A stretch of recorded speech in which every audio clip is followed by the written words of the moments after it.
Hi guys, this is Breaker, and it looks like I'm going to be casting a game between, if I'm reading the colors correctly, two rather high Diamond League players. And I took this from Reddit's Cast It, so this is not really, I don't know, what's the word I'm looking for? This isn't something that's going to be in super high demand, but of course someone requested this be casted, and I'm going to go ahead and do this. As you can see here, by the way, shoot, what am I doing? I actually better go ahead and introduce both players first. I kind of lost the order of things because this is my first cast of the day. I did just wake up, so here we go. In the lower right-hand corner, spawning as our Zerg in the red trunks. The map is Bel'Shir, Vistage, Sueco. And his Terran terrorist opponent in the upper left-hand corner. In the blue trunks, his name is Erpel. Interesting name so far. I mean, it looks like perhaps they were generated from World of Warcraft and a World of Warcraft name generator, and now they're just here. There's nothing wrong with that. I do know of a pro player that's done it before, but anywho, now we have the names at the top of the screen. And something I'd like to highlight is that whenever I play a replay, I don't like to know how long the game lasts. I did make one mistake. In fact, here's another mistake. This is my laddering setup, if you will. I apologize for what's going on right now. This is actually a screw up on me. Here we go. Targeting. Alright.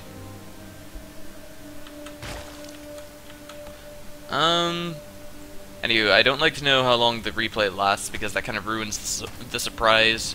Everybody knows when exactly the game ends, and I can actually tell just by looking at file size. Oh my god, excellent drone harass here by Sueco. You know, he's going in, he's getting a read of what his opponent is doing, but I think he's missing the most important information right now, which would be does his opponent have gas?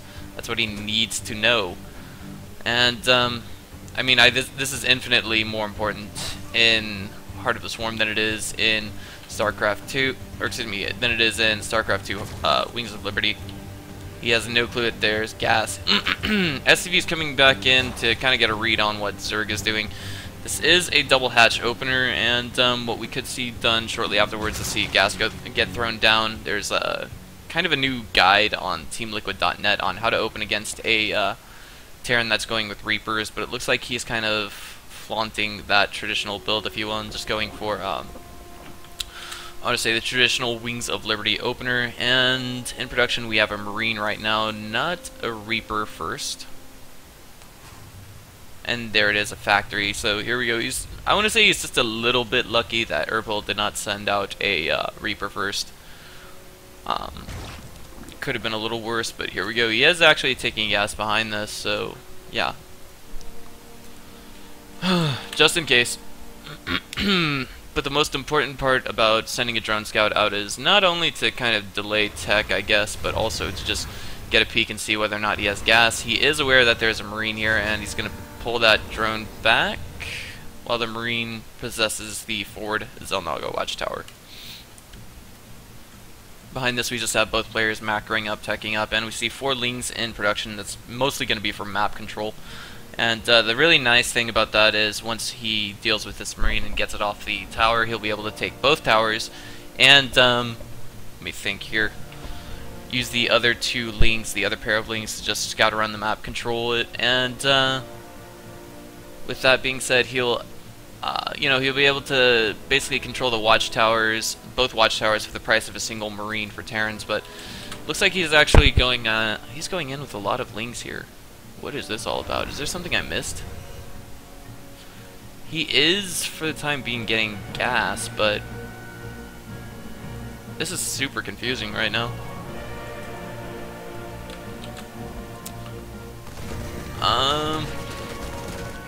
Personally, I think 6 Lings is a little much to control the map with, especially when they are slow Lings. But here we go. He's going to go into the natural. He's going to see that there's 2 Hellions here, and how's he going to react to this? There is a Roachhorn in production right now, but I don't think that was purely based on the fact that his opponent started cranking out some Hellions. By the way, it is a little bit chilly in here, so... And I did just have an energy drink, so it's kind of I'm kind of shivering as I cast this just a little bit. Core temperature going down a little bit. Give it a few minutes and I'll be back up. But what is this? We have gas being prioritized over minerals at this stage. Traditionally, as a Zerg player, you want to get your mineral income at a safe level before you go to gas. But this is interesting. We actually don't have him going for metabolic boost at all. He's going for +1 missile attacks, and he's going straight into roach production. One can appreciate this. One certainly can. And we have Erpel going not with the traditional 1-1-1 play. There's a tech lab here just kind of sitting there doing nothing, but it looks like we're going to see pure, maybe, I don't know, it's hard to describe just what we could see. On a tech lab, there's going to be tanks coming out, maybe a Thor later on, depending on whether or not, or depending on how soon Erpel actually goes for his armory. And now we have 6 Hellions out on the map, so it looks like the Roach Warren call was a good idea. Especially given the fact that we have Sueco essentially blind to the tech that his opponent has presently. It would be a good idea for him to sacrifice an Overlord now. 7-minute mark, 7 minutes 30 is usually the latest when you want to do this, and now the Hellions are coming in and getting scared off by the Roaches. However, because Hellions do outmaneuver Roaches, I wouldn't have been, what's the word I'm looking for, surprised to see Erpel willing to throw away those Hellions just to get a few drone kills. First tank is out and up in siege mode. Natural, we have 7 workers on it, 4 are Terran, and if we check the worker count right now, it's relatively even. So we have no one really going super tech deviant right now, but traditionally speaking, a Zerg would be more ahead in worker count if it were not for the fact that Sueco needed that safe feeling, and it was actually a good call for him to get the Roaches out because the Hellions were not willing to go in with that many Roaches, but now we are reaching a dangerously high Hellion count, and I just feel that we should see maybe 1 or 2, just 1 Roach, I guess, on a Xel'Naga watchtower or otherwise.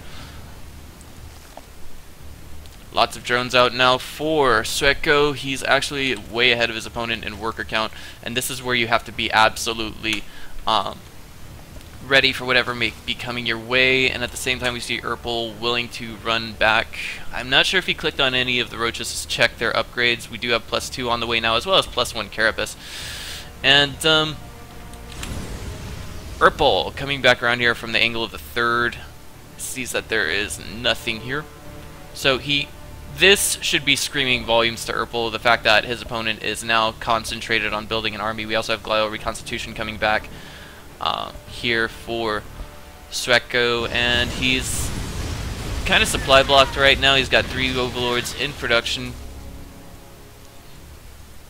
I want to say at higher level play, we're talking high masters, low GM, and up. Basically, supply blocks can cost you a game, and that is a lot of factories with tech labs on them. So we're going to see a lot of tanks getting cranked out in the near future. We see 1 being cranked out at a time. Armory going down behind this as well, so we're going to probably see some Thors in production as well. Glial Reconstitution almost finished. We have Muscular Augments in production now, so we're going to see a Hydra route being taken. Pneumatized Carapace is also being researched. If we wanted to see maybe some kind of, what's the word I'm looking for, drop timing, then we would see Ventral Sacs in production in the near future, but this is interesting. We actually have Pathogen Glands. Once these are at 30 seconds out of 80 seconds finished in research, the infestors that spawn will be able to cast 1 fungal growth on the entire army, or excuse me, not in the entire army, but in a rather appreciable radius of this group. And of course the Roach did run into these tanks and Hellions, so now we see that Sueco is essentially no longer blind to what his opponent is doing. Oh boy. And unfortunately that drone did get killed after the hatch was cancelled, and this is actually quite dangerous. We actually have Erpel moving out on creep. His tanks are not in position, and they are being targeted down right now. Looks like once they fall, the Hellions will just be, you know, mincemeat, really. And with that being said, the Hellions are just pulled back immediately. In this position, I think it would be okay for Erpel to really be willing to throw away some Hellions just to get some drone kills, because then the only concern he has is holding his natural versus Zerg. But at this stage, you know, it just seems like that's not his main concern. We have an Overseer going in, dropping 2 Changelings, and he's going to kind of get a read on what his opponent's doing. better start moving those changelings, otherwise he's just... I'm not sure what this Overseer sees right now. Okay, he sees everything, basically, now. But, of course, is he aware that there's a third going down? Even if he isn't, it's okay, because he's getting his own right now. They're going to be ready to go at about the same time. What's the drone count for, or worker count for both players? We have Terran oversaturated right now.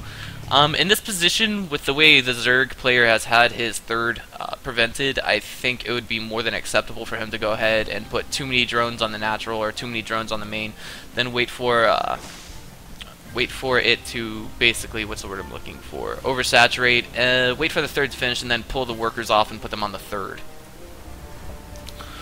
But we have a bunch of SCVs here waiting patiently, and we're going to see Terran's income temporarily skyrocket. It's already doing that because of the mules, but it's going even higher now because there's this third that is up and running. Okay, and behind this we actually had the third relocated to the Pocket Expo here, if you will. This map, of course, a little bit like Ohana LE, it's just that this Expo is also a bit more viable, simply due to the fact that it is in a location that's more easily accessible from the natural, less accessible from the main, but more accessible from the natural. Alright, and that is a lot of Hellions. It looks like we're going to see Erpel just try and opt to throw these away. They are taking up, let's see, 2 supply for each one, and right now we have 20 of them, so that's 40 supply and Hellions right now. The question is, are we going to see this hatch get canceled in time? Yes, it does, but we're going to have to see these roaches just... No! Oh my god, this is the worst part of having roaches. They do get outsped by Hellions, and it looks like the Hellions' original intentions, of course, were to go in there and get some drone kills on the third. They, you know, but it's basically an empty third or fourth, whatever have you. Let's just call this one the third and this one the fourth over here, and we'll be good to go. The Hellions pulling back. The thing is, if we want to see Erpel win this game, he has to be willing to actually throw away these Hellions, but he's not doing that right now. We do have a bunch of Overlords gathered in the middle of the map. We have Tunneling Claws being researched, Zerg +3 missile attacks, and Double Spire on the way. Well, considering they're both right next to each other, I was actually ready to question, you know, does Sueco exactly know that he has Double Spire?